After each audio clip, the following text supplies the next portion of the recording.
Tatapan merendahkan dari penumpang di sebelah membuat Rian mengepalkan tangan di kursi 8A. Pria yang dianggap tidak seperti pria lain itu diam saja.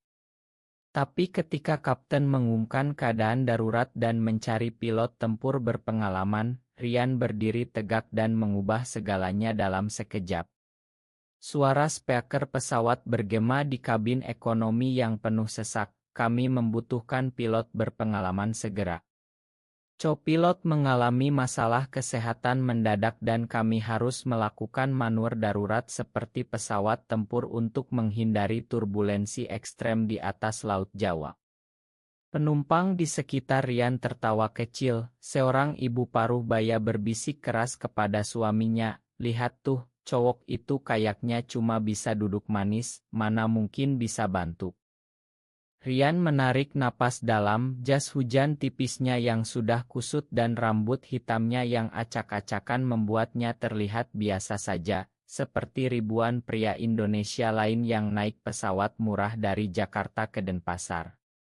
Tapi di balik mata coklatnya yang tenang, ada badai yang sudah bertahun-tahun ia pendam. Ia bangkit, langkahnya mantap meski jantungnya berdegup kencang, dan berjalan melewati lorong sempit menuju kokpit. "Saya bisa, Kapten," katanya pelan tapi jelas saat pintu kokpit terbuka. Wajah kapten yang sudah berkeringat berubah menjadi campuran kaget dan ragu. "Anda dari kursi ekonomi. Ini bukan permainan, Nak." Rian hanya mengangguk. Tangannya sudah menyentuh kontrol amiliar yang pernah ia kuasai di pangkalan Niau dulu. Sementara awak kabin berusaha menenangkan penumpang yang mulai panik, Rian duduk di kursi copilot dan mulai memeriksa instrumen. Pesawat berguncang hebat, angin samping mendorong sayap dengan kekuatan yang bisa membuat siapapun kehilangan kendali.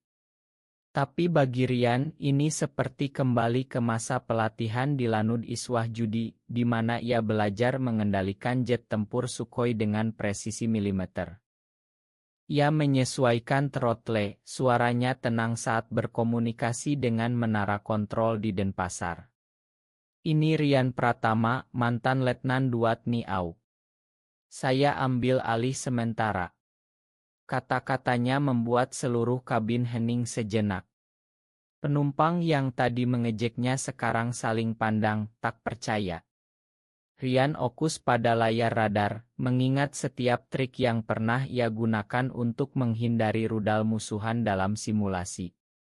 Tapi di balik konsentrasi itu, ingatan lama mulai muncul seperti kilatan. Masa kecilnya di desa kecil dekat Yogyakarta, di mana ayahnya seorang guru agama yang selalu menekankan pria harus kuat, harus menikah dan punya anak laki-laki. Rian kecil suka bermain pesawat kertas di sawah, bermimpi terbang tinggi. Tapi saat remaja, perasaan aneh itu datang saat ia melihat teman sekelasnya, Andi, tersenyum di lapangan sekolah. Bukan perasaan biasa, tapi sesuatu yang membuat hatinya berdegup tidak karuan. Ia menekannya dalam-dalam, bergabung dengan akademi militer untuk membuktikan diri. Sekarang di kokpit ini, tangannya stabil mengendalikan pesawat yang hampir oleng. "Kita akan melewati ini," katanya kepada kapten. Pesawat mulai stabil, tapi perjalanan Rian baru saja dimulai. Di kursi belakang, seorang pria muda bernama Budi yang duduk sendirian menggenggam ponselnya erat, matanya tak lepas dari pintu kokpit. Budi tahu rahasia Rian lebih dari siapapun dan malam ini, setelah bertahun-tahun, ia berharap segalanya berubah. Pesawat akhirnya melewati zona turbulensi terburuk, tapi ketegangan di kabin masih terasa. Rian tetap di kokpit, membantu kapten mendaratkan pesawat dengan sempurna di Bandara Ngurah Rai. Saat roda pesawat menyentuh landasan, sorak-sorai penumpang meledak. "Siapa pria itu?" bisik mereka.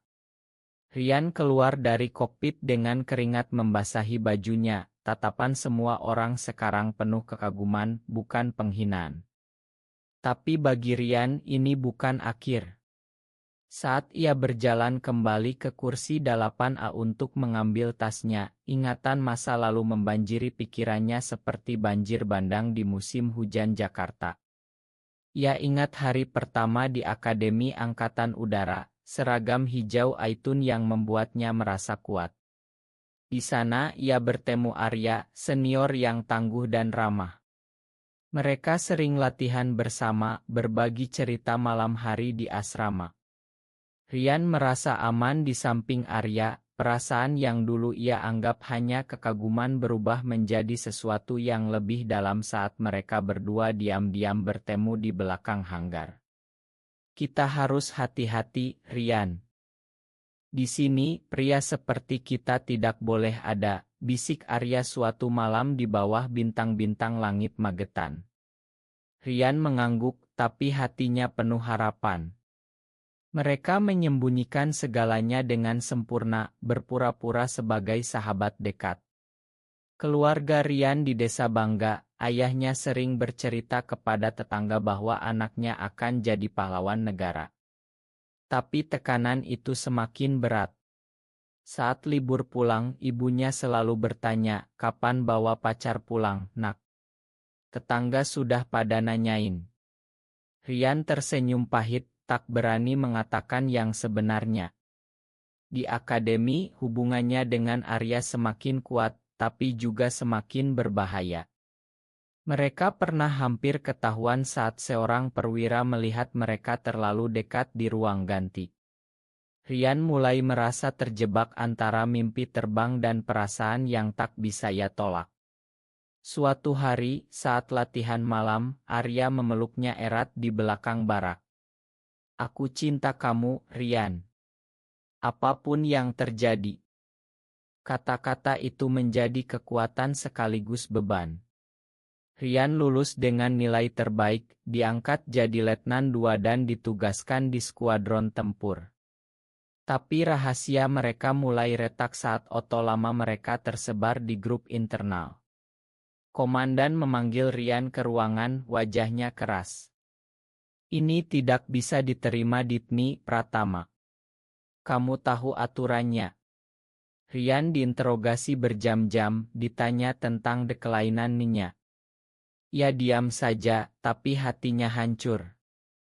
Arya, yang takut kehilangan karier, memilih diam dan bahkan memberi kesaksian yang membuat Rian tampak sebagai yang memulai. Pengkhianatan itu seperti pisau.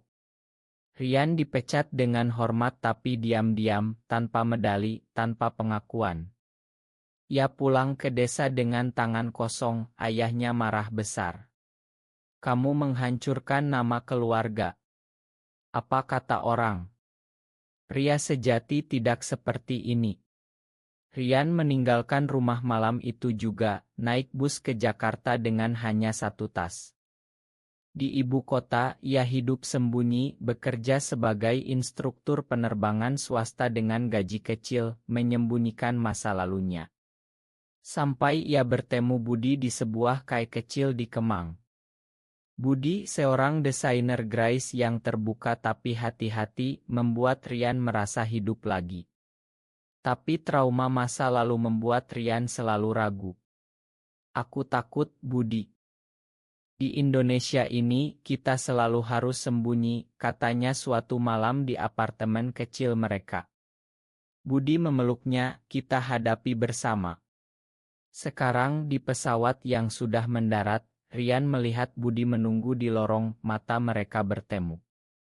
Penumpang masih berbisik tentang pahlawan kursi 8A, tapi Rian tahu perjuangan sebenarnya baru dimulai.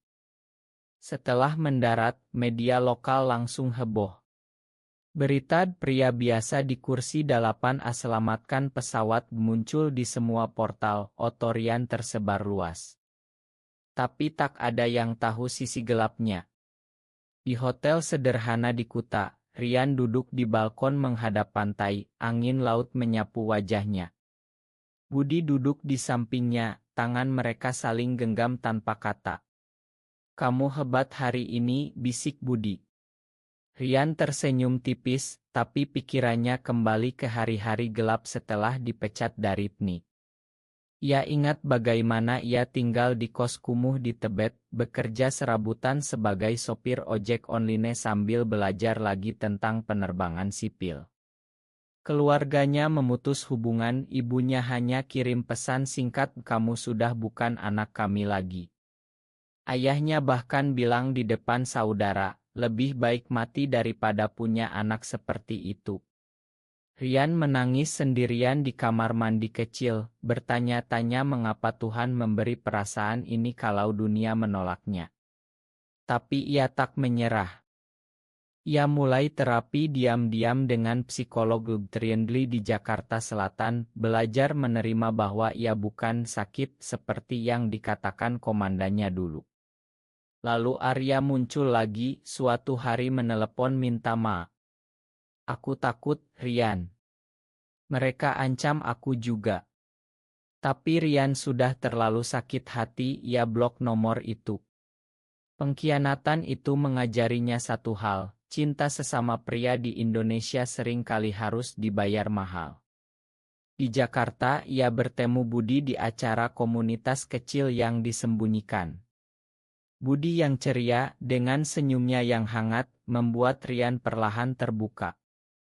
Mereka menghabiskan malam-malam berjalan di Monas, berbagi mimpi. Budi ingin Rian berhenti sembunyi, "Kita bisa hidup normal, meski pelan-pelan." Tapi Rian selalu ingat keluarganya. Saat Natal tahun lalu, ia coba pulang, tapi ayahnya mengusirnya di depan pintu. "Pergi. Jangan bawa malu lagi." Malam itu Rian tidur di stasiun, Budi menjemputnya dengan motor. "Kamu punya aku sekarang," kata Budi sambil memeluknya di bawah hujan. Di Denpasar sekarang, telepon Rian berdering tanpa henti. Saudaranya menelepon, "Kamu kenapa tidak bilang dulu? Kami bangga sama kamu, tapi..." Ayah masih marah. Rian menghela napas. Konflik itu belum selesai. Budi mengusap punggungnya, "Kita hadapi satu persatu." Malam itu mereka berjalan di pantai, ombak berbisik seolah mengerti perjuangan mereka. Rian merasa untuk pertama kalinya, ia bukan lagi pria kursi dalapan yang diremehkan, tapi seseorang yang mulai menemukan kekuatannya sendiri. Tapi besok, saat berita semakin menyebar, keluarganya pasti akan tahu yang sebenarnya tentang dirinya. Dan itu bisa menjadi awal dari akhir atau awal dari penerimaan. Rian memilih untuk percaya pada yang kedua. Pagi di Bali terasa berbeda. Rian bangun dengan Budi masih tertidur di sampingnya, cahaya matahari menyusup lewat tirai hotel. Berita di ponselnya meledak, mantan pilot tempur tersembunyi selamatkan pesawat. Tapi tak lama, komentar mulai muncul, "Kok gaya? Nih kok bisa terima?" Rian mematikan ponsel, dadanya sesak. Budi terbangun, memeluknya dari belakang. "Jangan baca itu. Kita ke pantai saja." Mereka naik motor menyusuri jalan menuju Uluwatu, angin asin membersihkan pikiran Rian. Di perjalanan ia cerita lebih dalam tentang masa lalu. Setelah dipecat, ia hampir putus asa. Suatu malam di Jakarta, ia duduk di tepi sungai Ciliwung, memikirkan untuk mengakhiri semuanya. Tapi ingatan tentang Arya yang dulu membuatnya sadar, ia tak mau mati dengan rahasia. Ia mulai bergabung dengan kelompok dukungan kecil di bawah tanah, bertemu pria-pria lain yang sama-sama berjuang. Ada yang kehilangan pekerjaan, ada yang diusir keluarga. Cerita mereka memberi Rian kekuatan. Lalu Budi datang seperti jawaban doa. Pertemuan pertama mereka di KAE, Budi memesan kopi susu sama seperti Rian. Mereka ngobrol sampai tutup, tentang mimpi terbang dan desain Grace. Budi tak pernah memaksa Rian keluar dari lemari, tapi selalu ada di sisi.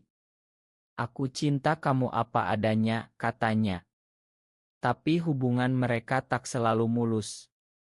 Rian sering marah tanpa sebab saat Budi ingin foto bersama di Instagram.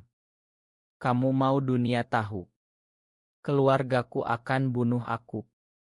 Pertengkaran itu membuat Budi menangis, tapi ia tetap bertahan. Aku tak mau sembunyi selamanya, Rian. Di Bali sekarang, setelah insiden pesawat, Budi berkata, mungkin ini saatnya. Kamu sudah selamatkan ratusan nyawa, kenapa tak selamatkan diri sendiri? Rian diam, memandang ombak. Ia ingat ibunya yang dulu menyanyi lagu Jawa untuknya saat kecil. Apakah ibunya masih bisa menerima? Telepon dari saudara perempuannya masuk, ayah sakit hati, tapi dia lihat berita. Dia bilang, kamu tetap anaknya. Air mata Rian jatuh. Untuk pertama kalinya setelah bertahun-tahun, ada celah harapan. Mereka kembali ke hotel, Rian menelepon ayahnya. Suara tua itu gemetar, kamu. Selamatkan pesawat. Tapi yang ini. Aku butuh waktu, nak. Rian mengerti. Di Indonesia, perubahan tak datang seketika. Malam itu, di balkon, Budi dan Rian duduk berdua, tangan saling genggam. Terima kasih sudah maju kemarin, kata Budi. Rian tersenyum, aku maju karena kamu. Konflik keluarga masih ada, tapi untuk pertama kalinya, Rian merasa tidak sendirian. Kembali ke Jakarta setelah liburan singkat itu terasa seperti ujian baru. Bandara Soekarno-Hatta penuh kamera, wartawan mengepung Rian. Bagaimana rasanya disembunyikan sebagai pilot Gai, tanya salah satu. Rian hanya tersenyum sopan, saya hanya melakukan yang benar. Di rumah kecil mereka di Depok, Budi memasak nasi goreng spesial, tapi suasana tegang. Berita sudah sampai ke desa, saudara-saudara Rian menelepon bergantian. Ada yang mendukung, ada yang menjauh. Ayahnya masih diam, tapi ibunya kirim foto lama Rian kecil bermain pesawat kertas. Ibu bangga, tulisnya. Rian duduk di teras, merokok jarang yang ia lakukan saat stres. Ia ingat hari pengusiran dulu, tasnya dilempar ke halaman. Sekarang setelah insiden pesawat, tetangga desa mulai bertanya-tanya. Beberapa bahkan bilang kalau dia bisa selamatkan pesawat, mungkin Tuhan memang beri dia bakat itu. Tapi yang lain tetap menghina di belakang. Di tempat kerja barunya sebagai konsultan penerbangan, rekan kerja memandangnya berbeda. Kamu pahlawan bro, kata bosnya, tapi tatapannya menyiratkan pertanyaan tak terucap. Budi melihat Rian gelisah, kita bisa pindah ke Bali kalau kamu mau. Di sana lebih terbuka. Rian menggeleng, ini rumahku. Aku tak mau lari lagi. Malam itu mereka bertengkar kecil. Budi ingin Rian lebih terbuka di media, banyak anak muda butuh teladan seperti kamu. Rian membentak, kamu tak tahu rasanya diusir keluarga. Lalu ia menyesal, memeluk Budi erat. Ma, aku takut kehilangan kamu juga. Budi menangis pelan, kamu tak akan kehilangan aku. Mereka menghabiskan malam bicara panjang tentang masa depan. Rian memutuskan menelepon ayahnya lagi. Percakapan itu panjang, penuh jeda. Ayahnya akhirnya berkata, pulanglah suatu hari. Kita bicara seperti pria. Itu bukan penerimaan penuh, tapi cukup untuk Rian. Di kantor, ia mulai cerita sedikit kepada rekan dekat tentang perjuangannya. Beberapa terkejut, tapi ada yang bilang kamu inspirasi. Rian merasa beban di dadanya mulai ringan. Hubungannya dengan Budi semakin kuat, mereka bahkan mulai rencanakan liburan keluarga kecil jika ayahnya setuju. Tapi masyarakat Indonesia masih keras, komentar online penuh kebencian. Rian belajar mengabaikannya, fokus pada apa yang ia miliki. Beberapa bulan kemudian, Rian berdiri di panggung kecil acara komunitas di Jakarta. Ia diundang bicara tentang keberanian di balik seragam. Budi duduk di baris depan, tersenyum bangga. Rian cerita tentang kursi 8A, tentang bagaimana ia dulu diremehkan tapi akhirnya maju. Saya bukan pahlawan karena bisa terbang. Saya pahlawan karena berani jadi diri sendiri, katanya. Tepuk tangan membahana. Setelah acara, ayahnya datang diam-diam duduk di belakang. Mereka berpelukan pertama kali setelah bertahun-tahun. Makan ayah, bisik ayahnya. Air mata Rian jatuh. Keluarganya mulai belajar, ibunya bahkan bertanya tentang Budi. Di Bali tahun depan, mereka liburan bersama. Rian dan Budi berjalan di pantai sambil bergandengan. Matahari terbenam indah, angin lembut. Rian memeluk Budi erat, terima kasih sudah menunggu. Mereka tersenyum, akhirnya bahagia tanpa sembunyi lagi. Tapi perjalanan belum selesai, masih ada tantangan di depan. Rian tahu di Indonesia, perubahan butuh waktu. Tapi ia sudah siap. Apakah keberanian menerima diri sendiri sebagai pria gay di Indonesia selalu membawa kebahagiaan, atau hanya ilusi semata? Benar atau salah?